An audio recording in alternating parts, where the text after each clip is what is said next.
ہیں۔ پھر حضرت جبریل السلام کو حکم ہوتا ہے ساتویں آسمان کے فرشتوں میں اعلان کر دو کہ اللہ رب العزت اپنے فلاں بندے سے جو فلاں کا بیٹا ہے محبت کرتے ہیں، تم بھی اس سے محبت کرو۔ ساتویں آسمان کے سارے فرشتے اس سے محبت کریں۔ پھر چھٹے آسمان میں، پھر پانچویں آسمان میں، ساتوں آسمانوں میں حضرت جبریل السلام اللہ کے حکم سے اعلان کرتے ہیں، ساتوں آسمان کے فرشتے اس اللہ کے ایک بندے سے محبت کرنے لگتے ہیں۔ پھر شاطمایا ثم یوضع له القبول فی الارض، پھر اس کی مقبولیت زمین میں اتار دی جاتی ہے، لوگ اس سے محبت کرنے لگتے ہیں، اللہ رب العزت اس سے محبت کر رہے ہیں، اللہ تعالیٰ اپنے سارے بندوں کے دلوں میں اس کی محبت کو اتار دیتے ہیں۔ یہ ہے اصل عزت، یہ ہے مقبولیت، یہ اللہ کی طرف سے عطا ہوتی ہے۔ العزت للہ ولرسولہ وللمؤمنین، عزت تو اللہ کے لیے ہے، اللہ کے رسول کے لیے ہے اور ایمان والوں کے لیے۔ تو میرے محترم بھائی دوستو بزرگوں، اعمال کا ہم نے اہتمام کرنا ہے۔ جیسے جیسے ہم نے یہاں پر مختلف اعمال کے بارے میں سنا، اب ان اعمال کو اپنی زندگیوں میں لانا ہے، اپنے گھروں میں زندہ کرنا ہے۔ جو تبلیغی معمولات ہیں ان کا پورا اہتمام کرنا ہے۔ 5 اعمال جو ہر مسجد میں 5 اعمال، ہر مسجد کو 5 اعمال سے آباد کرنا ہے۔ ہر مسلمان روزانہ اپنا وقت فارغ کر کے کم سے کم 2.5 گھنٹے فارغ کر کے اپنے مسجد میں وقت دیں، مسجد کی آبادی کے لیے، مسلمانوں پر محنت کرنے کے لیے۔ پھر ان 2.5 گھنٹے میں کم سے کم آئیے، اللہ تعالیٰ جس کو توفیق دے دے اس سے زیادہ دے دیں، 2 ساتھیوں کی جوڑی بنا کر مشورے سے اپنے محلے کے مسلمانوں پر محنت کریں، ان کو دین کی ترغیب دے کر دین پر لانے کی کوشش کریں۔ اور اسی طرح روزانہ کی تعلیم ہو، فضائل اعمال کی تعلیم روزانہ مسجد میں 1 نماز کے بعد مقرر کر کے روزانہ تعلیم ہو۔ اسی طرح گھروں میں بھی تعلیم ہو، گھروں میں تعلیم ہوگی، گھروں میں اعمال ہوں گے، گھروں میں تعلیم ہوگی، گھروں میں اعمال ہوں گے، وہ گھر آسمان والوں کے لیے ایسے چمکتے ہیں جیسے زمین والوں کے لیے آسمان کی ستارے۔ اور گھروں میں ہمارے اپنی مستورات کا ہم وقت لگوائیں، اس میں ہم شرمائیں نہیں۔ اللہ کے راستے میں لے کے نکلنا یہ تو بہت ضروری ہے۔ جیسے ہم اللہ کے راستے میں نکلیں، ہمارے دلوں میں اعمال کا شوق پیدا ہوتا ہے، آخرت کی فکر پیدا ہوتی ہے، ایسے ہی اپنی مستورات کو لے کے ہم اللہ کے راستے میں جائیں گے، ہماری مستورات کے دلوں میں اعمال کا شوق پیدا ہوگا، آخرت کی فکر پیدا ہوگی، دین کے مٹنے کا غم ہوگا، ایک سنت کو اپنی زندگی میں لانے کی فکر ہوگی، اور دعوت دینے کا جذبہ بنے گا۔ ہماری مستورات اب گھر میں اعمال کی فضا، دعوت دینے کی فضا، اللہ کے ذکر کرنے کی فضا، قرآن پاک کی تلاوت کی فضا، ہمارے بچوں کی تربیت اس کے مطابق ہو۔ گھر کا جیسا ماحول ہوتا ہے بچے ویسے بنتے ہیں۔ حدیث میں آتا ہے کل مولود یولد علی الفطرہ فابواہ یحودانہ او ینصرانہ او یمجسانہ، ہر پیدا ہونے والا بچہ اسلامی فطرت پر پیدا ہوتا ہے، ہر پیدا ہونے والا بچہ اسلامی فطرت پر پیدا ہوتا ہے، پھر اس کے ماں باپ یا اس کو یہودی بنا دیتے ہیں، یا نصرانی بنا دیتے ہیں، یا مجوسی آگ کا پوجنے والا بنا دیتے ہیں۔ ہمارے حضرات علماء فرماتے ہیں، حدیث پاک سے یہ بات مفہوم ہوتی ہے، یہ بات سمجھ میں آتی ہے، گھر کا جیسا ماحول ہوگا بچے ویسے بنیں گے۔ اگر گھر کا ماحول یہودیت والا ہوگا، اللہ حفاظ فرمائے، اور گھر کا ماحول اگر نصرانیت والا ہوگا تو بچے کیسے بنیں گے ہم سب کو۔ اور گھر کا ماحول سنتوں والا، اعمال والا، تو ہمارے بچے سنتوں کا اہتمام کرنے والے۔ اور بچپن میں جو چیز جس کی عادت پڑ جاتی ہے، بچپن تک وہ عادت ختم نہیں ہوتی۔ بچپن میں جو عادت پڑ جاتی ہے وہ بچپن تک، بڑی عمر ہونے تک وہ عادت ختم نہیں ہوتی۔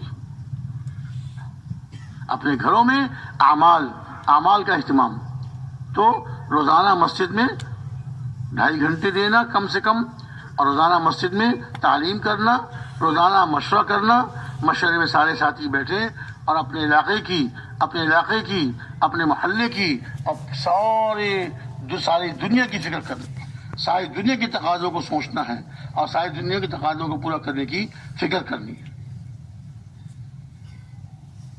چوتھا عمل کیا ہے کہ 2 گشت، ایک مقامی اپنے محلے کا گشت، ایک بیرونی آس پاس کے محلوں میں گشت۔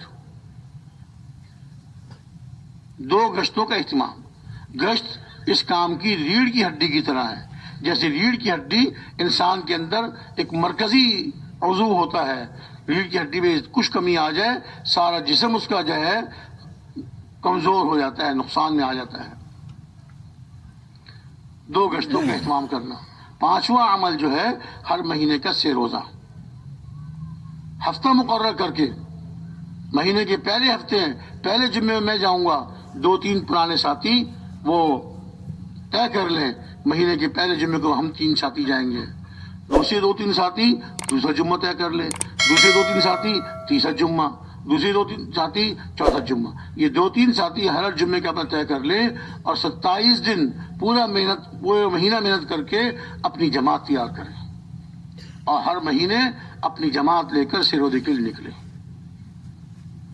1 دن کا اللہ کیا 10 گنا اجر ملتا ہے، جب 3 دن کے لیے جائیں گے تو پورے مہینے کا اللہ اجر عطا فرمائیں گے۔ مہینے کا 3 روزہ اور اس کے ساتھ ساتھ ہر سال کا چلہ 40 دن اہتمام کے ساتھ مقرر کر کے، اور اللہ تعالیٰ ہمت دے تو ہر سال کے 4 مہینے۔ یہ مسجد کے 5 اعمال کا ہم نے پورا اہتمام کرنا ہے، اپنی مسجد کو اعمال سے آباد کرنا ہے۔ کوشش تو ہماری یہ ہو کہ ہماری مسجد 24 گھنٹے اعمال سے آباد ہو جائے، کوشش تو یہ ہو، ہدف تو یہ ہو، منزل اور نیت تو یہ ہو کہ اپنی مسجد کو 24 گھنٹے اعمال سے آباد کرنا ہے، لیکن کم سے کم 5 اعمال تو زندہ ہو جائیں۔ اس میں ہماری ہر مسجد میں 5 اعمال زندہ ہو جائیں۔ اپنے گھر میں سنتوں کا اہتمام، اپنی مستورات کو اللہ کے راستے میں لے کر جائیں تاکہ ان کے اندر بھی اعمال کا شوق پیدا ہو، اور ہمارے گھروں میں سنتوں کا ماحول ہو، ہمارے گھروں میں اعمال کا ماحول ہو۔ غیروں کی کوئی چیز، غیروں کا کوئی طریقہ ہمارے گھروں میں نہ ہو۔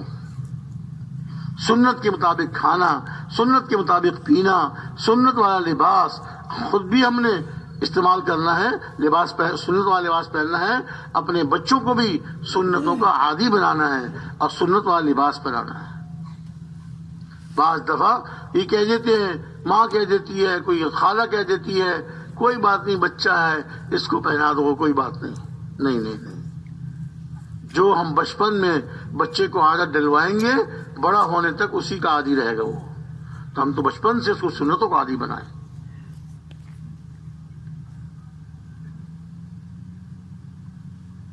اپنے محلے میں جا کے ہم نے خوب محنت کرنی ہے، ایک مسلمان کو دیندار بنانا ہے، ایک مسلمان کو مبلغ بنانا ہے، داعی بنانا ہے، اور اس کو مسجد والا بنانا ہے۔ دیکھیے آج ہم اپنی ضرورتوں میں اس کے پاس جاتے ہیں، اس کے پاس جاتے ہیں، اس سے درخواست کرتے ہیں، اس سے درخواست کرتے ہیں۔ اللہ رب العزت جو ساری کائنات کے خالق ہیں، ساری کائنات کے مالک ہیں، اس کے پاس کیوں رجوع نہیں کرتے؟ اس سے کیوں نہیں مانگتے؟ جس کے پاس ہر چیز کے خزانے ہیں۔ ہم اللہ سے ایسا جوڑ بٹھائیں، فرمایا فَفِرُّوا إِلَى اللَّهِ، اللہ کی طرف دوڑو، اپنی ہر ضرورت میں، اپنی ہر حاجت میں، اپنی ہر تکلیف میں، ہر پریشانی میں اللہ کی طرف دوڑیں۔ صحابہ کرام رضی اللہ تعالی عنہم اجمعین اپنی ہر ضرورت میں مسجد میں آتے تھے اور 2 رکعت پڑھتے تھے۔ اگر مسجد میں نہ جا سکے، جہاں بھی موقع ملے 2 رکعت صلاۃ الحاجہ پڑھ کے اللہ سے مانگتے تھے، اللہ تعالیٰ ان کی ضرورت کو پورا فرماتے تھے۔ ان کا اللہ سے ایسا تعلق، اللہ سے ایسی محبت، اللہ سے ایسا تعلق، 2 رکعت پڑھ کے اللہ سے مانگ کر اللہ سے اپنی ضرورت پوری کروا لیتے تھے۔ ہم سب فقیر ہیں، سارے انسان فقیر ہیں، غنی تو اللہ کی ذات ہے۔ یا ایھا الناس انتم الفقراء الی اللہ واللہ هو الغنی الحمید، اے لوگوں تم سب کے سب فقیر ہو، اللہ رب العزت ہی غنی ہیں، وہی غنی ہیں، وہی ستودہ صفات والے۔ اللہ رب العزت جو ساری کائنات کے مالک ہیں، پوری کائنات پہ ان کا قبضہ ہے، اس سے کیوں نہیں مانگتے؟ اللہ کی طرف رجوع کریں، اپنی ہر ضرورت میں، اپنی ہر پریشانی میں اللہ کی طرف رجوع کریں۔ حضرت انس رضی اللہ عنہ اس وقت ایک دفعہ اندھیرا چھا گیا مدینہ منورہ میں۔ کسی نے پوچھا حضرت انس رضی اللہ عنہ سے جو حضور کی